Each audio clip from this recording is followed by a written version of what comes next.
Bonjour et bienvenue de retour ici au détachement R180 pour la suite de nos conférences.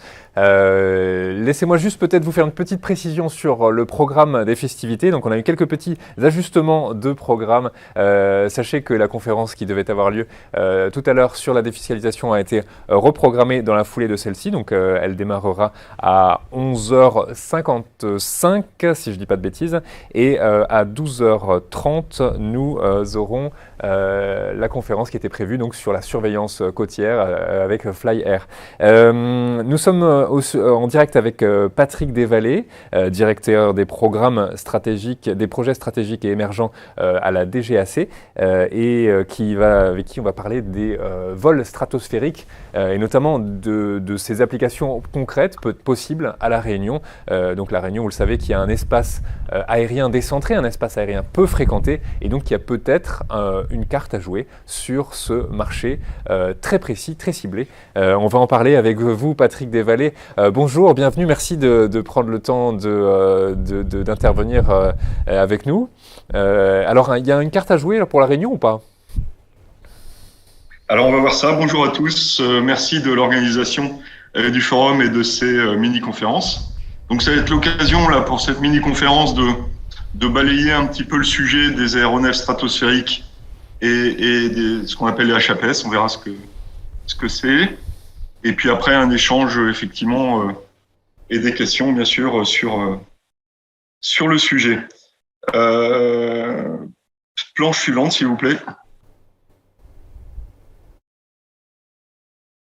Alors, les systèmes stratosphériques et les HAPS. Alors, les HAPS, donc l'ITU parle de système de plateforme haute altitude, alors que la dénomination ESA, l'Agence spatiale européenne, parle plutôt de pseudo-satellites parce que les applications sont également un petit peu similaires à celles que pourraient avoir des satellites. Sont des vols qui évoluent environ à 18-25 km d'altitude, typiquement. Ça peut être un peu plus haut, un peu plus bas. Et également les caractéristiques que ça peut durer quelques heures, mais également plusieurs mois, voire jusqu'à un an. Sont des aéronefs généralement non habités, très légers et lents. Donc effectivement, on ne parle pas des hypersoniques dans cette présentation, qui aussi évolue vers 18 km. Les finalités, donc c'est scientifique, par exemple les ballons du CNES, on le verra. Ça peut être des relais de télécommunication Internet, l'observation, surveillance. Et à noter que plusieurs projets en fait de HAPS sont menés par des ministères de la Défense. Et donc c'est un peu des technologies quand même double usage. Alors un rappel, la stratosphère, c'est un milieu très exigeant. Donc typiquement, même si l'altitude n'est pas fixe, puisque ça varie notamment avec la latitude, la stratosphère, c'est en gros entre 15-18 km et 50 km. Et à 20 km, la pression n'est que de 50 hectopascales, donc à peu près 5% de la pression au sol. La température y est de moins 55 degrés Celsius. Et en revanche, aux latitudes moyennes, donc plus ou moins 45 degrés, hein, c'est le cas de la Réunion, les vents sont généralement assez réguliers et pas trop forts. Typiquement, des vents maximum de 90 km/h. Planche suivante, s'il vous plaît.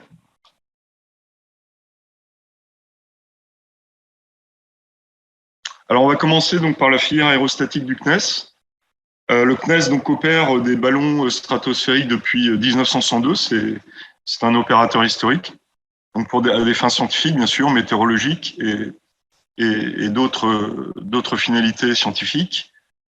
Leur gamme, donc, on va surtout se concentrer sur les ballons qui montent assez haut et qui volent assez longtemps. Par exemple, les ballons pressurisés ou les ballons ouverts, qui ont des durées de plusieurs semaines, généralement. Le gaz porteur, c'est l'hélium. Et les lâchers se font généralement depuis soit le Canada, les Seychelles ou encore la Suède, à Kiruna. Et donc, oui, les ballons pressurisés, qu'on appelle aussi BPS, peuvent rester en vol plusieurs semaines à quelques mois. Planche suivante, s'il vous plaît. Alors voilà, ça c'est une vue un peu plus générale des machines stratosphériques et des HAPS. Donc on a deux grandes catégories, donc c'est les plus lourds que l'air ou les plus légers que l'air. Dans les plus légers que l'air, on a les dirigeables motorisés et les ballons non motorisés. Et dans les plus lourds que l'air, on a des espèces de gros drones comme ça avec un grand allongement qui peuvent, dans les envergures, peuvent aller jusqu'à 80-90 mètres. Donc, ce sont des grosses machines, mais très légères et relativement fragiles. Donc, on voit, par exemple, dans les dirigeables, typiquement, donc, qui évolueront à 19-20 km en développement par Thales Alenia Space, on a le Stratobus. On a une autre société américaine qui s'appelle Sky et les projets Lockheed Martin qui ont été abandonnés. Avec notamment un dirigeable, celui-ci, là, Isis, qui faisait, dont la longueur aurait pu être de 300 mètres. Donc c'est vraiment quelque chose d'énorme. Côté on va dire des planeurs motorisés, des motoplaneurs stratosphériques, on a eu pas mal d'abandons. Enfin, on le reverra un peu plus tard. Et aujourd'hui, on a un projet d'Airbus qui s'appelle le Zephyr, 25 mètres d'envergure, 75 kilos, avec une vitesse R prévue de, si je lis bien, de 50 nœuds, donc à peu près 80 km/h. On a un projet du DLR un peu similaire, et on a un projet de HAPS mobile américain avec la SoftBank japonaise, qui s'appelle le Sunglider et qui fait 78 mètres d'envergure. Alors, alors, on voit qu'il y a pas mal d'abandons. Notamment, il y avait eu le Solara 50, qui était un projet Google avec Titan Aerospace, qui a été abandonné.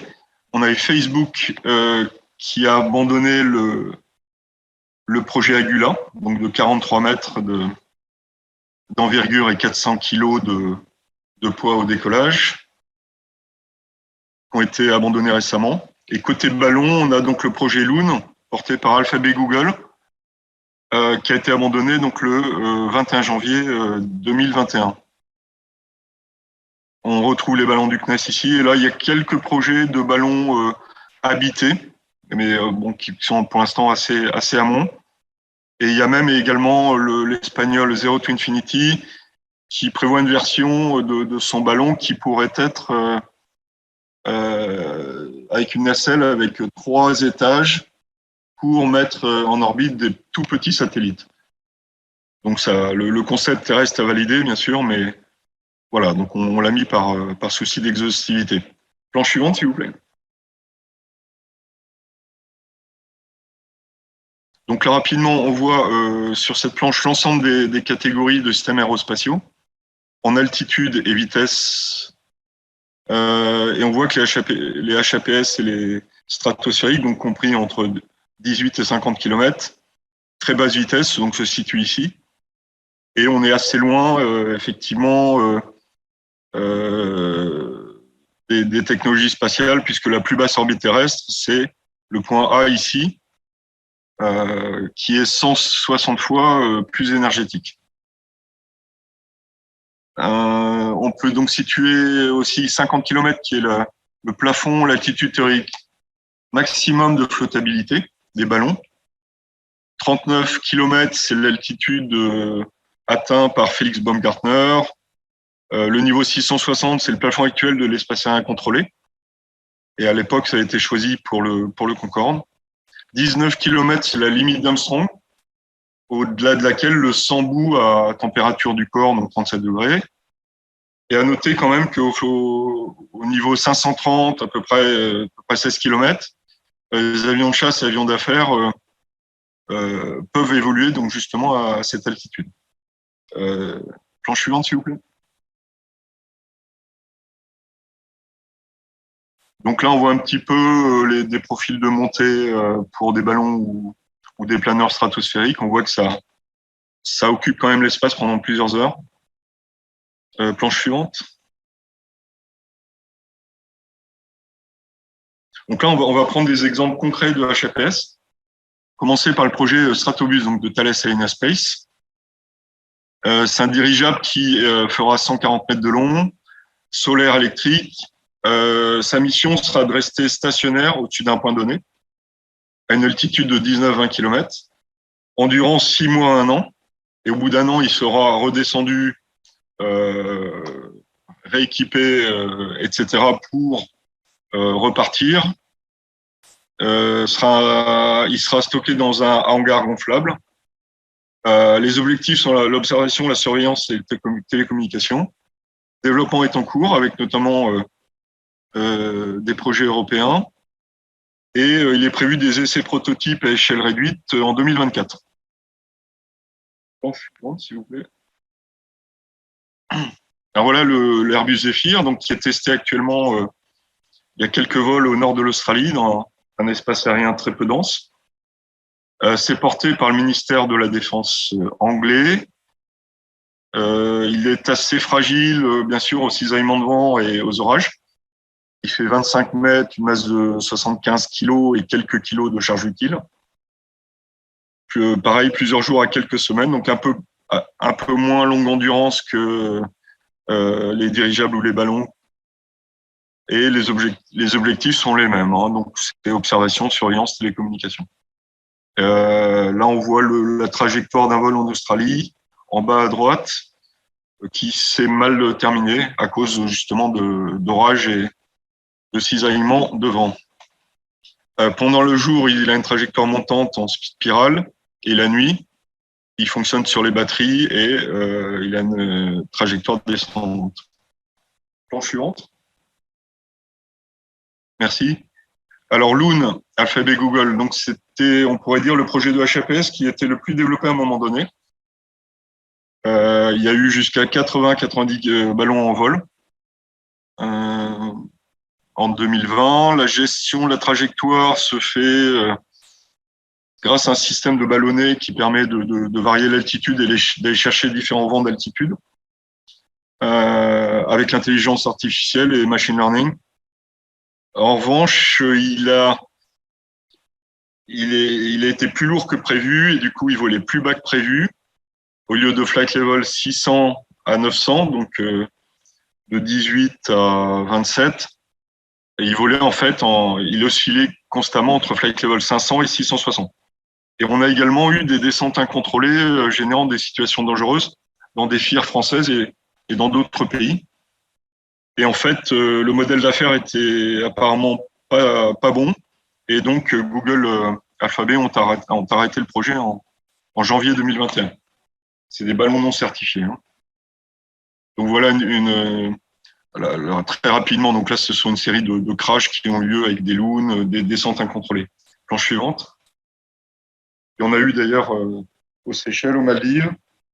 Et Google récupérait ces ballons loon à la fin à Diego Garcia. Donc ils ont été observés au-dessus, par exemple, de l'île Rodrigue. Du coup, les autorités de l'île Maurice étaient surprises de voir des ballons passer dans leur espace aérien. Et je crois que c'est le dernier. Donc là, c'est le Sunglider de HAPS Mobile qui a déjà fait quelques essais. C'est un énorme avion, donc motoplaneur solaire. Ça ressemble un petit peu au Solar Impulse habité de Bertrand Piccard. Donc vitesse R 68 nœuds, et 58 nœuds, pardon, 107 km/h. Plusieurs jours à quelques semaines. Et bon, il est encore au stade de prototype. On n'a pas entendu qu'il serait certifié, mais bon, on verra avec le temps où ils souhaiteront l'utiliser et si le programme continue. Il y a eu quelques vols expérimentaux donc du prototype. Planche suivante. Alors là, cette planche, c'est pour montrer un petit peu donc au niveau de la Réunion les vents à haute altitude. Donc typiquement 20, bon là c'est 30 km d'altitude les données qu'on avait. Et donc on voit que pendant l'automne austral et l'hiver austral, il y a quand même d'assez forts gradients et les vents un petit peu plus, on va dire, plus instables et changeants. alors que si on se place au printemps, en septembre ou l'été austral en décembre, on a des vents assez réguliers et relativement faibles. Donc, ça pourrait être de bonnes périodes en fait pour envoyer des machines dans la stratosphère. Et de conclusion, voilà. Donc, les atouts de la Réunion, bien sûr, un cluster académique, technologique, industriel. L'espace aérien peu fréquenté, on l'a dit, notamment au sud de l'île. On a vu également que le vol stratosphérique était très exigeant en termes de pression, température très basse. C'est aussi une lutte permanente à la légèreté. Enfin, le moindre gramme ou kilo supplémentaire peut entraîner de manière récursive sur le design, sur la conception de l'appareil, des augmentations de masse, etc. Le CNES donc, est opérateur de ballons stratosphériques, donc ils ont une expertise très forte sur le sujet depuis les années 60. Les nombreux défis, c'est la gestion du trafic aérien. Donc, il y a des projets en cours en Europe, notamment, des projets de recherche pour voir comment intégrer ces nouveaux trafics au-dessus, on va dire, de l'espace contrôlé habituel. Bouclage masse et énergie embarquée, on l'a vu. C'est un gros sujet. L'impact environnemental peut aussi être considéré, notamment pour la production de l'hélium qui est assez cher et gourmand en énergie. Réglementation, donc pour l'hélium, le mieux serait de pouvoir à terme récupérer l'hélium lorsqu'on fait redescendre les machines, les ballons ou les dirigeables. La réglementation sécurité navigabilité est en cours de travail à l'EASA. Survol des pays tiers, grandes envergures, fragilité au cisaillement, on l'a vu, contrainte ITAR et également opérateur privé commercial qui restreint, disons, l'accès aux données. Donc l'agence EASA réfléchit à une approche réglementaire adaptée. Depuis l'abandon de Loon, il ne subsiste aujourd'hui que quelques projets non encore matures et très peu de vols expérimentaux. La Réunion pourrait toutefois à l'avenir accueillir des vols expérimentaux stratosphériques. Et comme on l'a vu, donc préférer le printemps-été austral pour les HAPS motorisés de type Stratobus ou Zephyr. Et bien sûr en coordination avec l'espace aérien supérieur de Tananarive. Voilà, je ne sais pas combien de temps il reste, si on a peut-être le temps pour quelques minutes pour des questions. Il nous reste une petite 2 minutes pour poser quelques questions. La question aussi qui se pose, c'est celle du foncier nécessaire, parce que en contexte insulaire plus particulièrement, est-ce qu'il y a besoin de beaucoup d'installations, besoin de beaucoup de foncier pour pouvoir lancer ce genre de projet ou... Alors effectivement, on l'a vu, donc pour les planeurs, peut-être certains auront besoin d'un hangar, mais en fait, ils sont lancés à la main. Ils peuvent être lancés à la main, comme le Zephyr, depuis un champ. En revanche, des gros dirigeables, là, il faut du foncier pour que le hangar puisse contenir des machines qui font 150, voire plus. Et les ballons, il y a également besoin aussi d'un système, d'un bâtiment de lâcher qui prend quand même une certaine emprise. On va dire peut-être 1 hectare pour les ballons et plusieurs hectares, peut-être 10 hectares pour à préciser, pour les dirigeables. D'accord. Et donc ça ne pourrait pas fonctionner toute l'année en raison des vents notamment.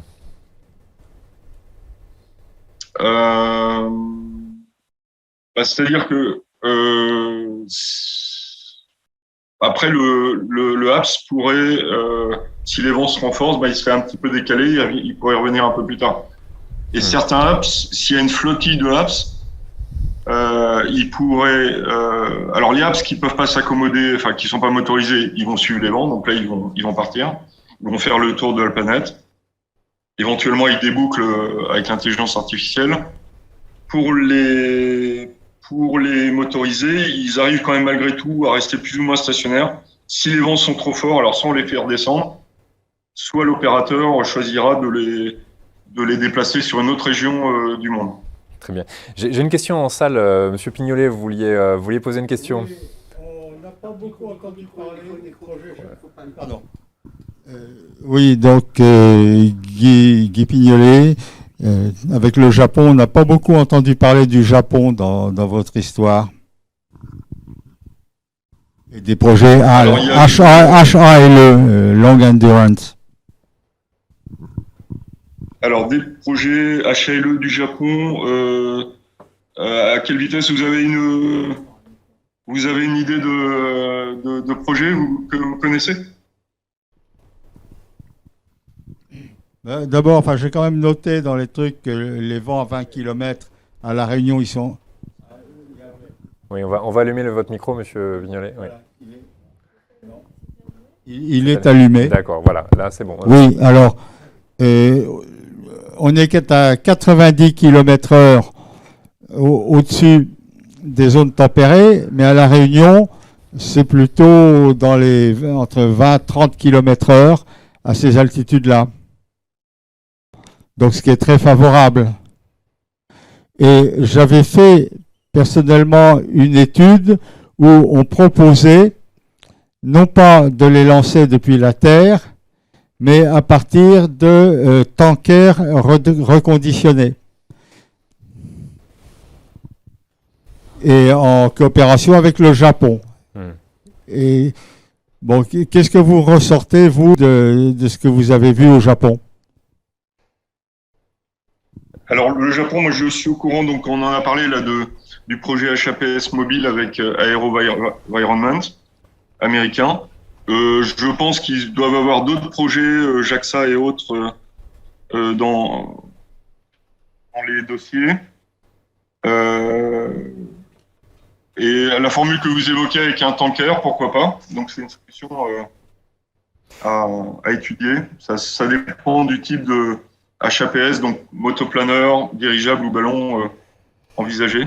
Très bien, monsieur Desvallées. Juste une dernière petite question là, parce qu'on a déjà dépassé notre timing. Une petite question de Laetitia qui nous demande quel serait le budget moyen alors j'imagine que c'est le coût d'installation, enfin ça dépend aussi des types de solutions qu'on préconise. Alors j'ai pas forcément les coûts en tête. Mais on voit quand même que c'est quand même une entreprise de long terme, hein, de long cycle. C'est une industrie, un domaine de long cycle, à forte intensité technologique et capitalistique. On voit même que des géants comme Lockheed, Facebook et Google semblent s'y casser les dents parce que c'est peut-être le business model, etc. Je pense que pour Loon, il y a eu énormément d'investissements malgré tout. Alors j'ai pas les chiffres précis, mais je sais que c'est quand même on peut pas faire ça dans son garage. Par exemple, le Zephyr, il y a eu de nombreuses versions et c'était à l'origine de mémoire une étude de kinétique, donc un institut de recherche anglais. Il y a beaucoup de fonds militaires, du MOD, etc., des fonds européens. Donc c'est pas c'est faisable, probablement, mais après, il faut voir les histoires effectivement, de modèles d'affaires. Très bien. Merci, monsieur Desvallées. On va s'en tenir là, malheureusement, pour des contraintes de temps. On a un petit peu débordé sur la conférence suivante. Donc, dans 2 petites minutes, le temps de les équiper, le temps de s'équiper, on va pouvoir accueillir Rémi Albert, donc de Fly Air, donc, qui va nous parler de la surveillance côtière et maritime. Et puis, on enchaînera. Donc, ça, ce sera de 11h55 à 12h25. Et on enchaînera à 12h30 avec la conférence qui a été donc reportée, la conférence de ce matin, sur les bénéfices de la défiscalisation en matière aéronautique. Merci à tous d'avoir suivi cette conférence et à donc dans 2 petites minutes pour la conférence suivante.